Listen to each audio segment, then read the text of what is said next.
Welcome to the Talk Spot. This is Marcus, and today I'm joined by Harrison Faigen, who is the editor-in-chief of Silver Screen and Roll. Harrison, thank you for coming on. Thanks for having me on again. It's good to be back. All right, so what's been up with the Lakers recently, or since the last time we talked? There has not been a lot up with the Lakers actually since it's been mostly down since we last talked. I remember that the last time we talked was like right in the middle of the Anthony Davis stuff, right? It was like before the trade Yeah, I think it deadline. was maybe a week before the trade deadline. Yeah, so it was heading into the crazy season, and that was at the point when I still thought that deal was going to get done. And I honestly thought until about like a day before the deadline, I was pretty sure it was still going to get done. But like you can't account for New Orleans not. I don't want to say that they weren't acting logically, but like they weren't acting like removed from the situation. I think they were very upset with the way that things were going, and they kind of let that cloud a little bit how they were approaching the situation on some level, like just in my read. But yeah, like, ever since then, so the Lakers, they didn't get Anthony Davis. Those trade negotiations seemed to send the team into a tailspin a little bit. And then basically everybody got hurt, either had their injuries get worse or they had like a new one pop up or they just aren't going to be back, like in the case of Lonzo Ball, and because of like a newly discovered injury in addition to the ankle sprain he already had. And so it's just been, and then there was like everybody still thought they were going to make the playoffs. They'd be able to turn it around. LeBron was going to activate playoff mode. And then, nothing. And I forget what exact losing streak they're on right now off the top of my head, but things have not been good. I'm actually on my way to Staples Center for Lakers Nets tonight. And D'Angelo Russell and the Brooklyn Nets very fittingly have a chance to eliminate the Lakers officially from playoff contention, even though they've basically been eliminated for a few weeks. So even though the Lakers have, especially since the last time we talked, really taken a nosedive, do you feel like is this, I don't know, I guess the spirit or the feeling around the team, is it all negative, or are people just kind of coasting, waiting for the season to be over because they know that this summer there's going to be a substantial amount of changes that are going to happen? Yeah, I think it's a mixture of both. Like, I haven't been, the team has been out of town a lot recently, like, especially during this, like they were just out of town for 5 games. This is their first game back. And so I don't want to, like, speak to something that I don't, like, that I can't necessarily speak for because even as is, even if I had went on that road trip, we're only in the locker room so much. My sense, though, based on just being around the team, is that, like, I don't think the mood's great. There have been a couple games last this year in the locker room afterwards where it's been just dead quiet, like as quiet as I've ever heard the locker room in like Staples Center a couple times this year. But I think that most of them there almost seems to be this just like prevailing sense of just disbelief. Like guys just kind of look a little shell shocked as if like they almost can't believe that this is happening right now.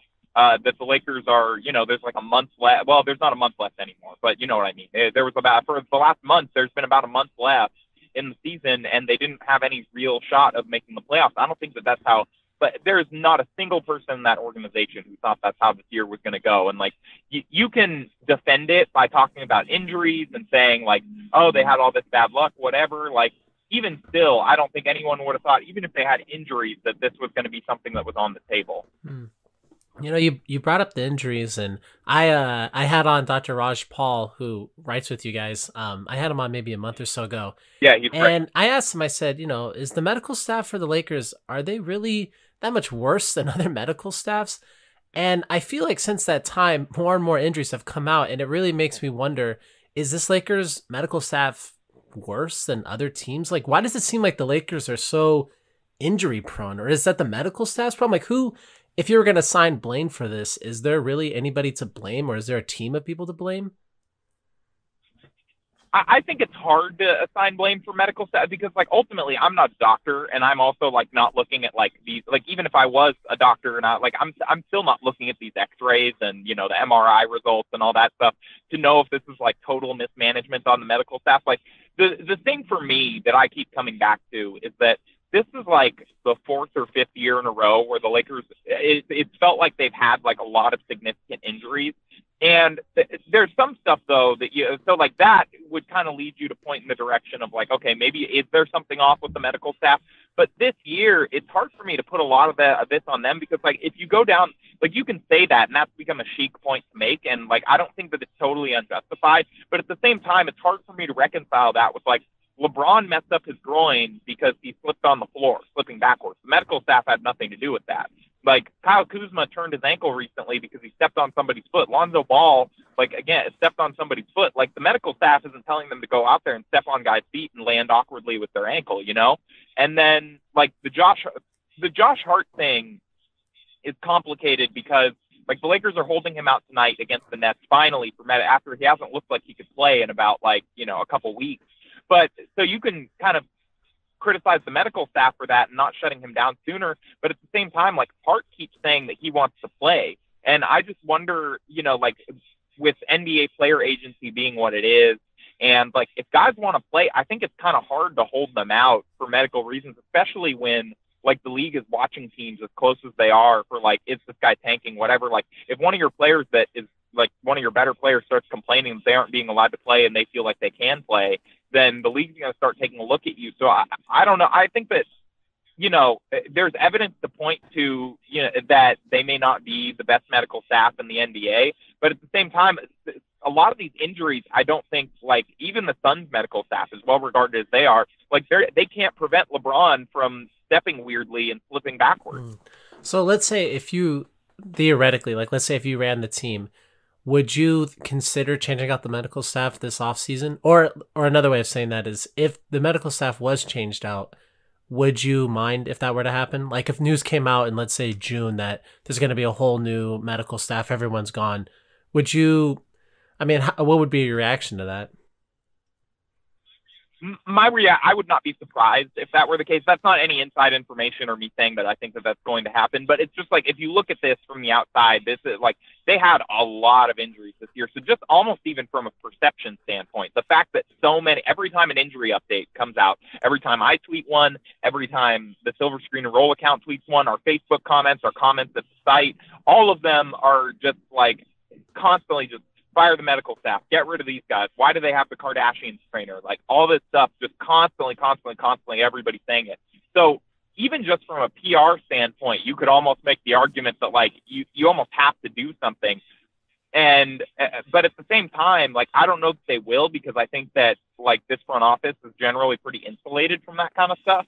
And I think that like the reason that they brought in, you know, Gunnar Peterson is because Magic Johnson obviously had like, you know, a very high opinion of him, I think, from his work, you know, with people that Magic Johnson knows, I would imagine. And, you know, like that was always my read on that. And so I don't know that they're going to let these guys go, because I get the sense that they're well liked, but at the same time, like, I couldn't fault them for wanting to do that. Even not being a doctor, like, if there are this many injuries, like, it's almost kind of a natural reaction to blame the people that are supposed to be preventing and taking care of injuries and things like that. The one thing that I will say is I think that they do deserve some credit for catching Ingram's blood clot as early as they did, because that could have been something that was potentially life-threatening. And that's not the kind of thing that, like, is normal for an NBA medical staff. And, like, that's not something that should necessarily save their jobs. But that is something worth noting, that they potentially could have made a long-term difference in Ingram's life by catching that as quickly as they did. All right, so you've already alluded a little bit to the front office in general. So if there was, let's say, you know, you were going to, I guess, do a power ranking of the front office and the people running the team, who would you have? You can start from top to bottom. Who do you think are some of the better people in the organization, and who are some of the people that are at the bottom, or the bottom of the totem pole in the organization? So, like, so are we talking, well, what is the field I'm picking from? Is this like the entire front office and ownership structure, or are we talking just Jeannie Buss, Magic Johnson, Rob Pelinka, or where are we going now? Maybe a little bit beyond just Jeannie, Magic, and Pelinka. Maybe include like Ryan West, of however involved he is, or Jesse Buss. Maybe some of the people that Laker fans haven't really heard of, even if they're really big fans of the team itself. Like, yeah, I guess the people that are really instrumental in the team overall. Well, for sure, you mentioned Ryan West and Jesse Buss, and I do think like they are not at the top of the power rankings in terms of actual power. Is my understanding, but I think they're pretty well regarded, like by most Lakers fans that like know who they are. they're pretty well regarded. I have high regard for them. Like Ryan has always like come off pretty sharp to me when I've spoken with him in the past, which isn't a lot, but but I think that they seem to really know what they're doing. And the evidence for that is you look at the scouting success that the Lakers have had over the last couple of years. And the Lakers scouting department has been really, really good. You have, I believe his name's pronounced Can Politzer, who's like, I think he's 18 or 19 now, but he was hired as like a teenage NBA scout in Europe and was like, seen as like this up and comer who's doing amazing stuff. Bill Orm of The Athletic actually wrote like a really amazing, profile on him for Lakers fans, looking to know a little bit more about Can. But so they've had like a really successful European scouting arm. They've done really well at picking guys later in the draft. And so like Ryan West, Jesse Buss, that scouting department, I think that those are people that you can look at and say, okay, they know what they're doing. And they've kind of held up their end of the bargain, because you just look at all these Lakers draft picks over the last several years when they've actually had picks. And like, there's been a lot more hits and misses. Like basically the only one that I think right now you can like definitively say was a miss for where they were drafted. And even then, like that's like is Anthony Brown, who like is still in the league. So even that's like not that much of a miss for a late first round, like early second round pick. But obviously he didn't work out with the Lakers. He was never able to translate his shot. He never turned into anything for them, and they ended up letting him go. But beyond him, like you look at all these guys, even the ones they traded, and they've all ended up becoming pretty great, but like pretty good players, especially for their draft when you consider their draft slots. So I think the scouting arm is where I'd go as far as if you're looking for like the top of the top in the Lakers organization. It's Ryan West, Jesse Buss, it's those scouting guys. It's the G League guys. Like the G League team hasn't had as much success this year, but they've done a pretty great job. Nick Mazzella and I'm forgetting the Buss brothers' name right off the top of my head because they're all J names and I always mix them up and I don't want to say the wrong name.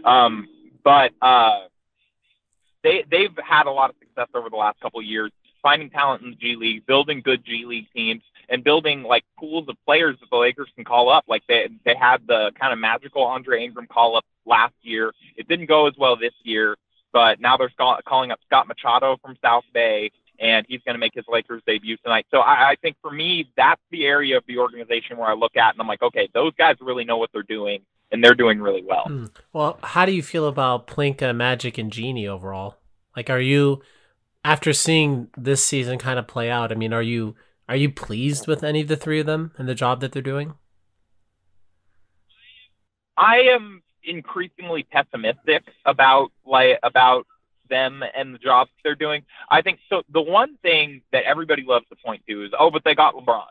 Like for me, would LeBron have come here without them? I don't know that necessarily. Like, okay, so let's say like a thought exercise like that we can do is like, okay, do we think LeBron would have come here without them? And if you say no, like it had to be this front office, like, okay, do you think that he came here more for Magic or for Pelinka? Like how much realistically do you think that Rob Pelinka's presence had in getting LeBron James on the roster? I would argue probably not much. That would not be my read on it. Like, I don't even know how much the presence of Magic Johnson matters as much as was made of their kind of like hour-long or couple-hour-long meeting on the eve of free agency, or like literally once free agency started, that they met and they talked it out.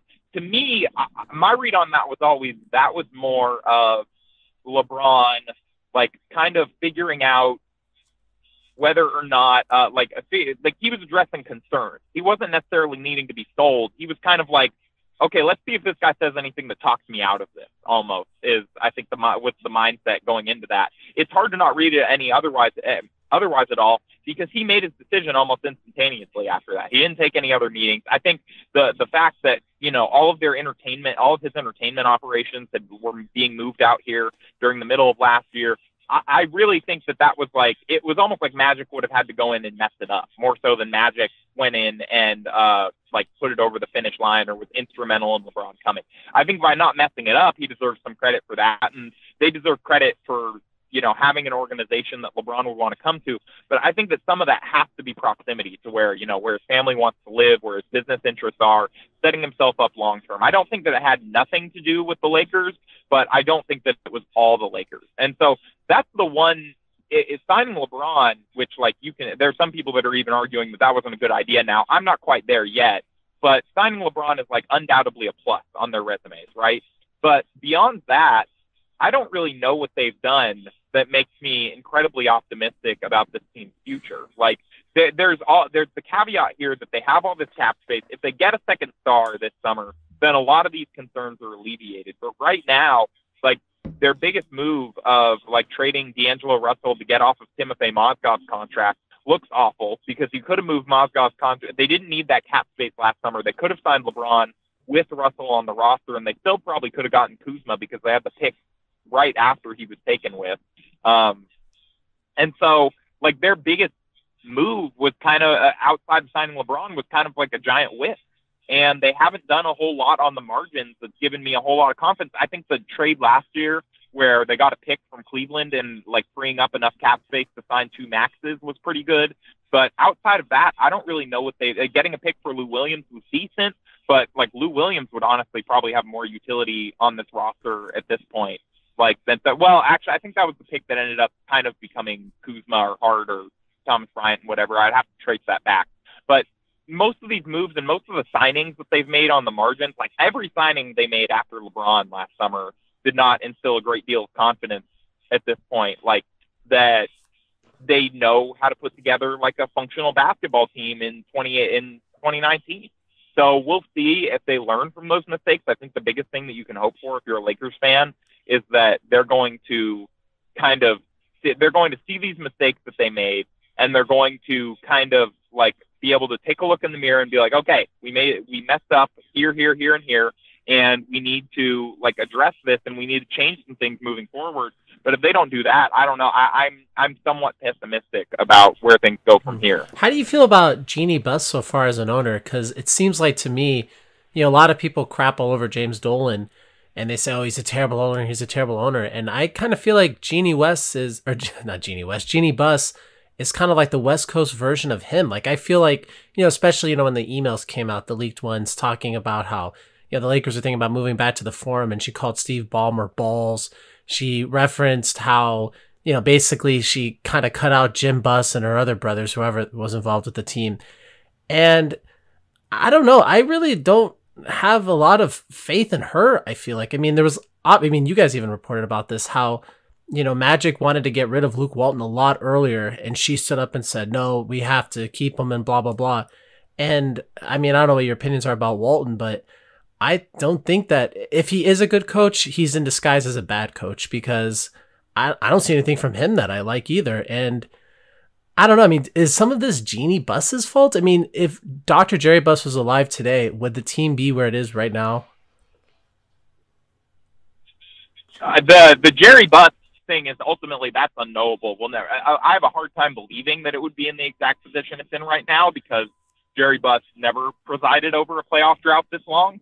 But at the same time, that team, some of Jerry Buss's, the last moves that Jerry Buss were alive for, they looked like wins at the time, and they ended up not working out. And that kind of put this team into the position that they ended up being over the last several years, like the fallout from the Dwight move and the Steve Nash thing not working out and all of that. So, like, I don't know that they would be in as bad of a spot, because it's hard for me to bet against Jerry Buss when, he was basically an unstoppable force of building winning teams for his entire time owning the Lakers. But at the same time, I also don't know that that's a fair standard to judge anyone against, especially when some of his later decisions led to where we are now. Not all of them, but some of them. And you talking about as far as Jeanie Buss, James Dolan, West, I don't think I'm not there yet, because I think that it's James Dolan has basically been the anti-Jerry Buss for his entire time owning the Knicks. Jeanie hasn't really owned the Lakers all that long. For part of that time, it was a front office that, she obviously wasn't a fan of. And based on Jim Buss and Mitch Kupchak's success, it's hard to say that she was unjustified in feeling that way.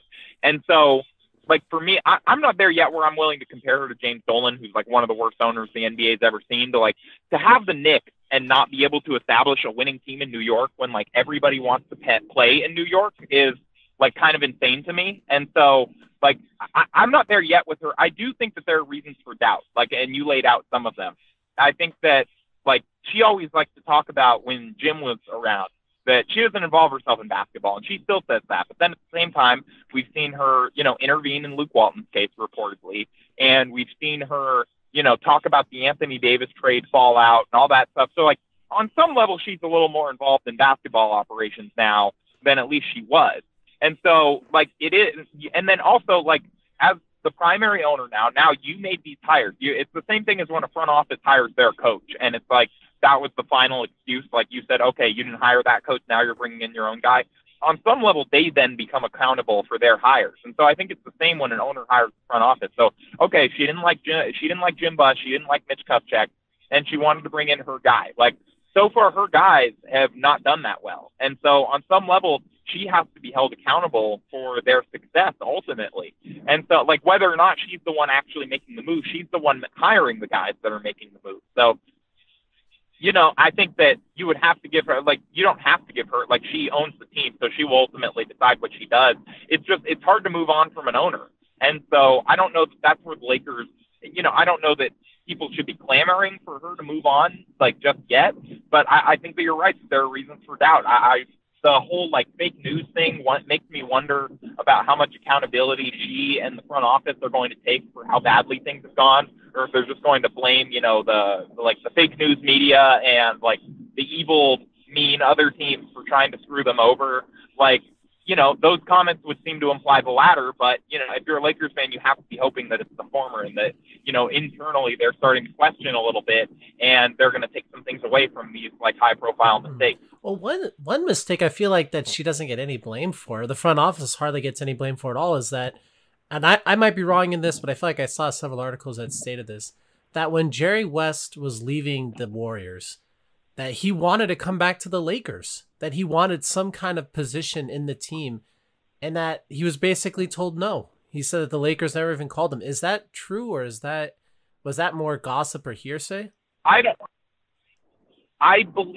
remember if Jerry West himself said that or if somebody reported that. I do remember that being out there and, like, either being well-sourced or being on the record from Jerry. So, like, I'm not going to dispute that. Like, I do know, like, Jeannie Buss and Jerry West, like, you can connect the dots with them going back years to when she was in a relationship with Phil Jackson, and Jerry West and Phil Jackson didn't get along, and Jerry West reportedly did not like and felt uncomfortable that the coach was dating the owner's daughter, and you can imagine that would lead to some hurt feelings and some, like, dislike all around on both sides. So I don't know that her ever hiring him again was a realistic option. And you can argue, like, those aren't particularly good reasons to not hire Jerry West again, but those are the reasons, and, like, that's kind of what it was. I don't think that it was ever realistic that she was going to bring him back. Like, agree or disagree, I just don't think that was ever going to happen. So if the Lakers are going to have to stay in-house for all of their future positions, does Byron Scott come back as coach if Luke Walton's fired? I've been joking around about that a little bit recently in our Slack. I haven't been brave enough to bring it to Twitter because I feel like people are depressed enough, and I just don't want to make them sadder.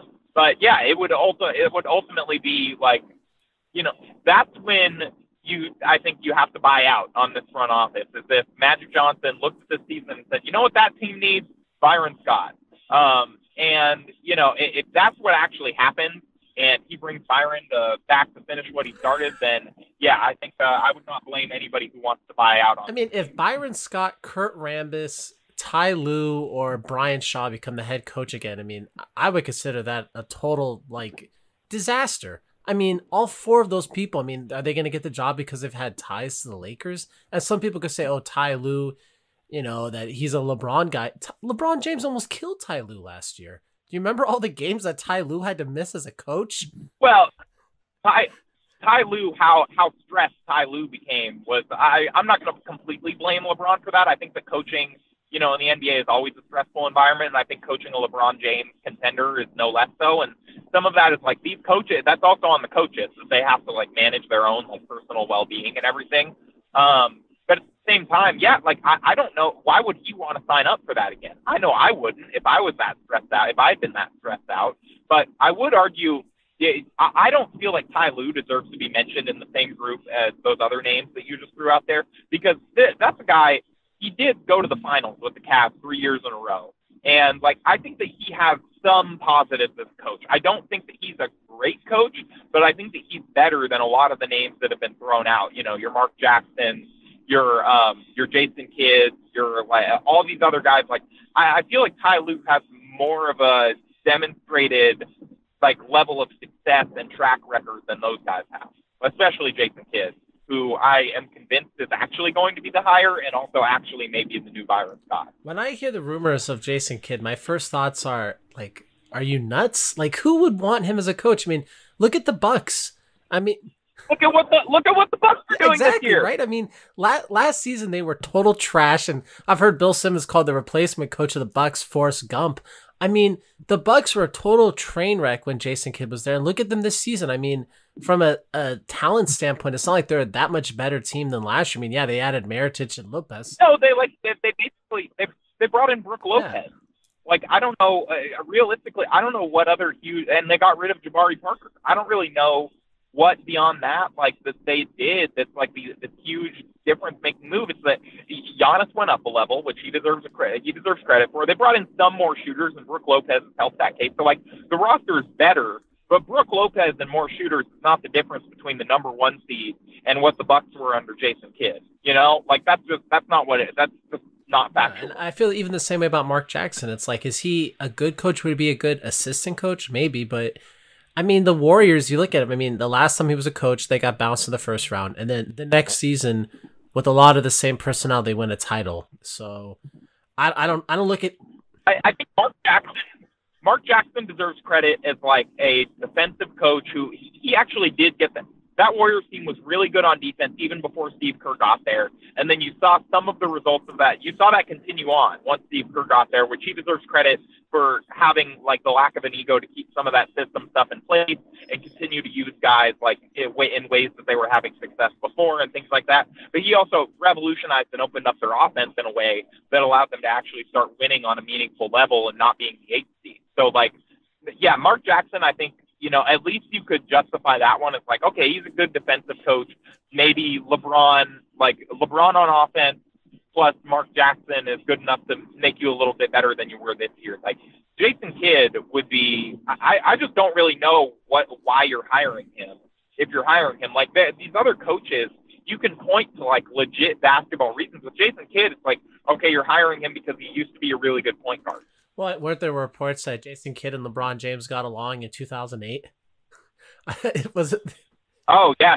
Well, then never mind. Just, you know, like hand him the keys right now. Like, I didn't realize they got along on the Redeem team when everybody gets along at the Olympics. Well, I've been hearing, yeah, I saw some articles or some tweets about that, and I thought, oh my gosh, like, that's all you need to know? No, like, in all seriousness, he was like there have been multiple reports that like Jason Kidd was pretty instrumental in like taking LeBron under his wing and like helping him learn more professionalism. Like when he was kind of a younger guy that had a reputation as being immature during the Olympics, and so I think Jason Kidd deserves credit for that. That's great, but like the Lakers don't need Jason Kidd to come in and teach LeBron how to be professional. They need a coach who's going to help them win basketball games. Yeah.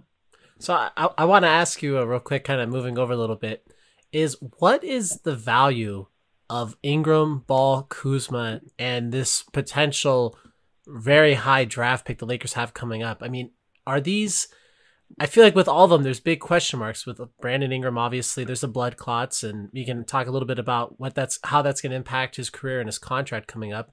Obviously, with Lonzo Ball, I feel like he has the potential to be a very good player, but the last two seasons, I don't know, they've both been kind of lost seasons. Kuzma, he seems so up and down that I don't really know if, I mean, to say that he's a for sure all-star, like some people say on television, or they were, you know, maybe 5 months ago, I think that's a little, yeah, that might be a little bit of an overstatement. And this draft pick, I mean, that's the biggest question mark of it all. I mean, is it possible that this draft pick could be, you know, top 4? I mean, it's possible, but it's also possible that it's going to be the 12th pick. So, I mean, what do you feel about the value of those 3 players in the 1 draft pick?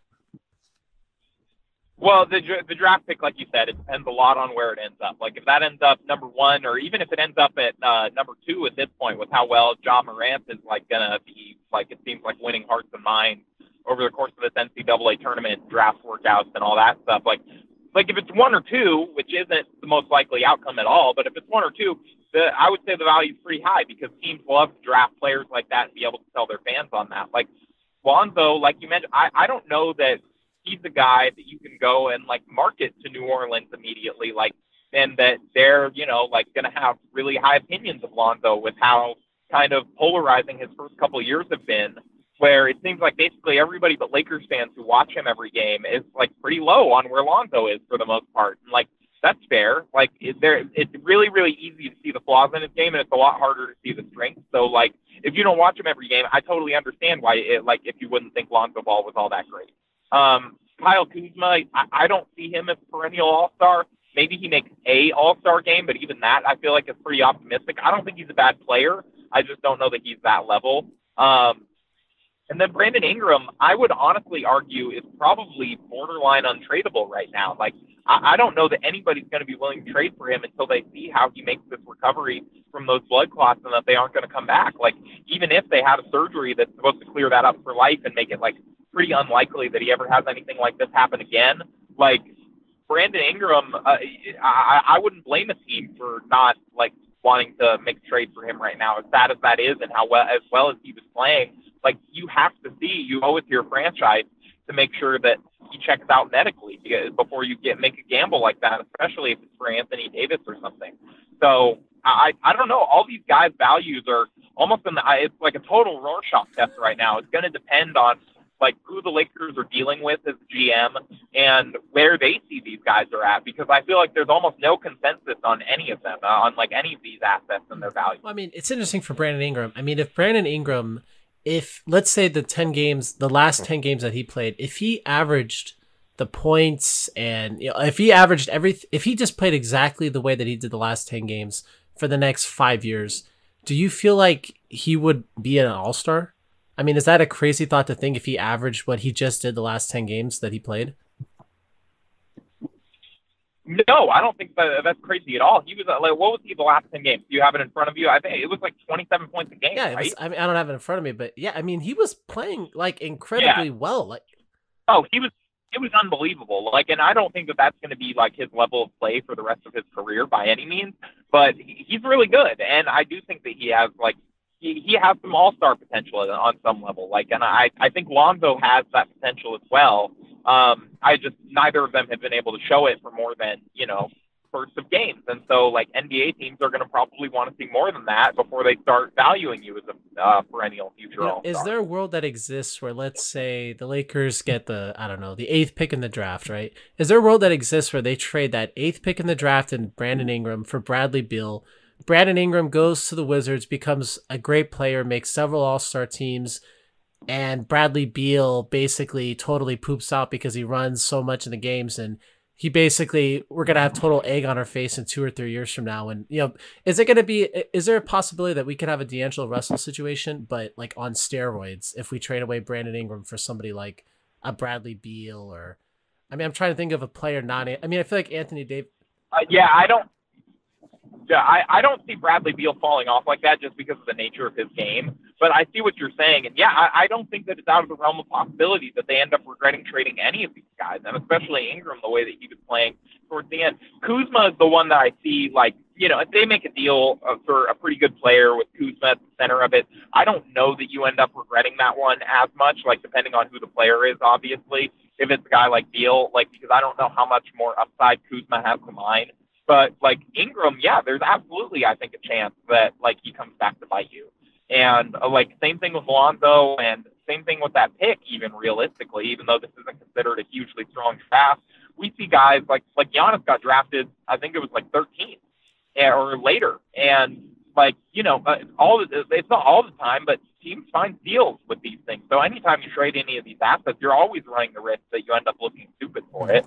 If the Lakers got the number 1 pick in the draft, would you, I guess as the Lakers, would you trade anything more than just that first pick that would probably be Zion? Would you trade anything more than that for Davis, or would you be considered overpaying?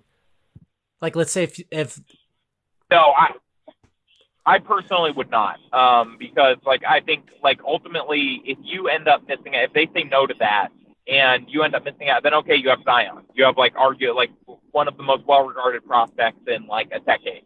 And like that's not a bad place to be.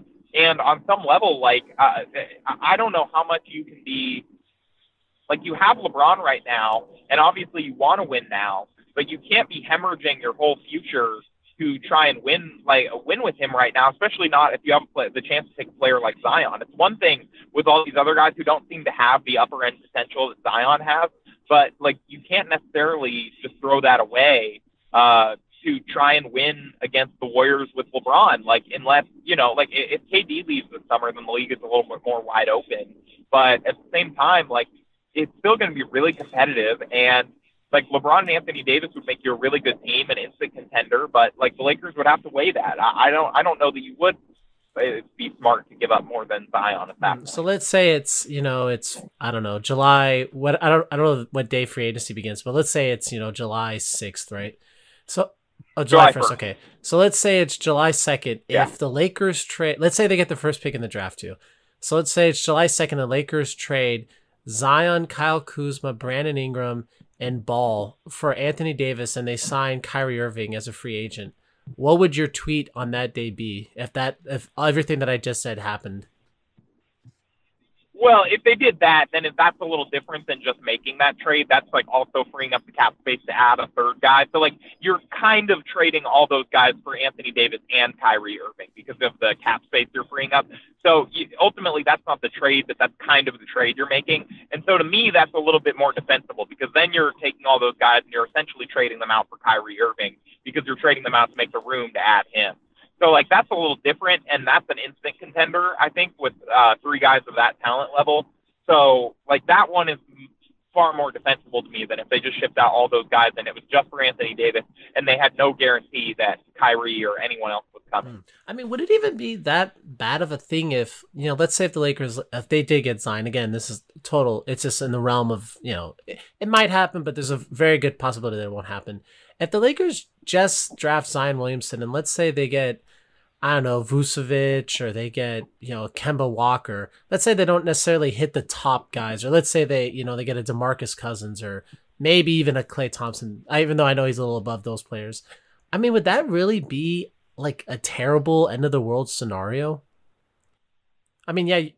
No, not at all. I don't think so. Yeah, because I mean, I feel like, I forgot who tweeted it, but they were tweeting, the possibility that, maybe the Lakers, I mean, they said their dream scenario would be to get Kawhi Leonard and Vucevic and draft Zion. And I was thinking like, well, that team would actually be pretty good. Like, I don't know. I mean, I feel like there's urgency. Like if the Lakers can build a super team. Yeah, I mean, even just getting Kawhi would make you pretty good. Like even if you didn't get Zion, like getting Kawhi and LeBron, you'd be a pretty special team already.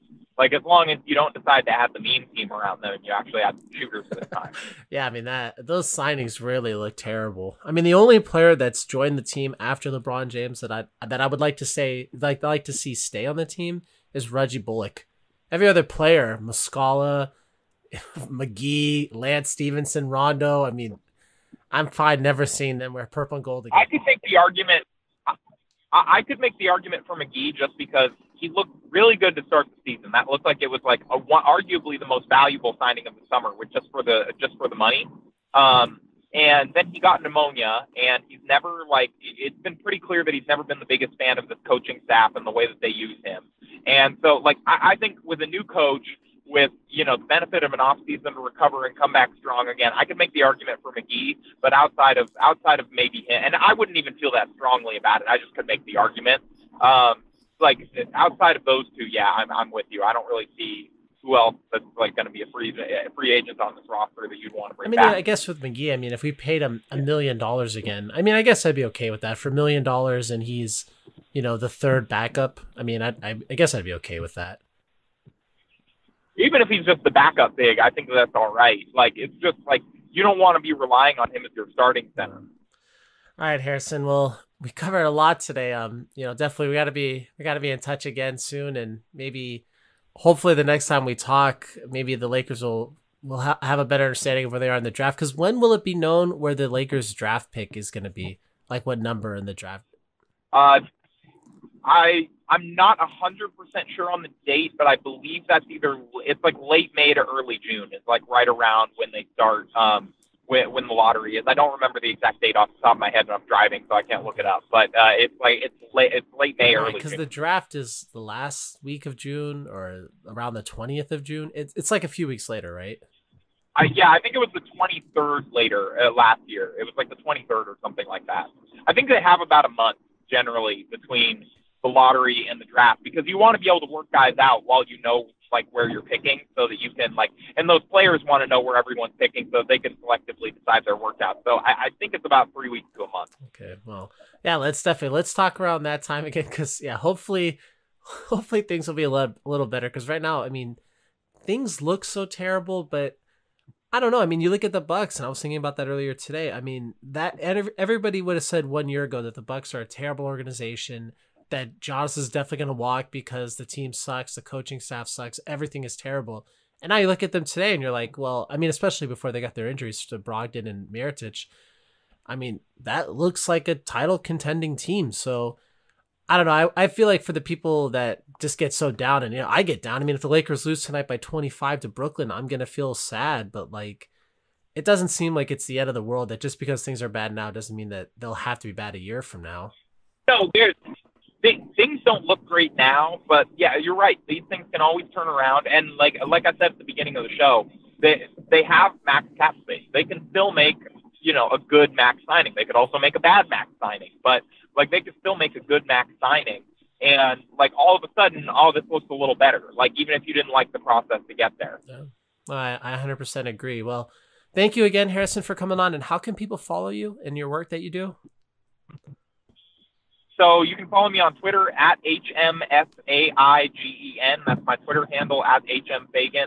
And you can go to silverscreenandroll.com. My writing and all the writing of my excellent staff is going to be up there. And we're just going to keep trying to continue to bring you the best Lakers coverage we can, like heading into the offseason. There hasn't been a whole lot of fun things to write about recently, but, we're trying to still have fun with it. And we're trying to inform people as much as we can. Well, thank you so much. I mean, I read quite a bit of the stuff that you guys produce, and I follow you guys on Twitter and your own personal Twitter. And yeah, I mean, like you said, it's not a lot of fun stuff being put out there, but you guys do a very good job. I mean, again, I hate seeing tweets about how good Zubac is playing when I would love to see him on the team, but that's none of your guys' fault at all. I mean, you're just reporting what happens. So no, yeah, I'm just part of my job is to hold the team accountable. So like that's what the media does. So like I don't feel like that was a great move. We didn't even get into that, but I think it was low key but it was probably the worst trade of the year like that anyone made. And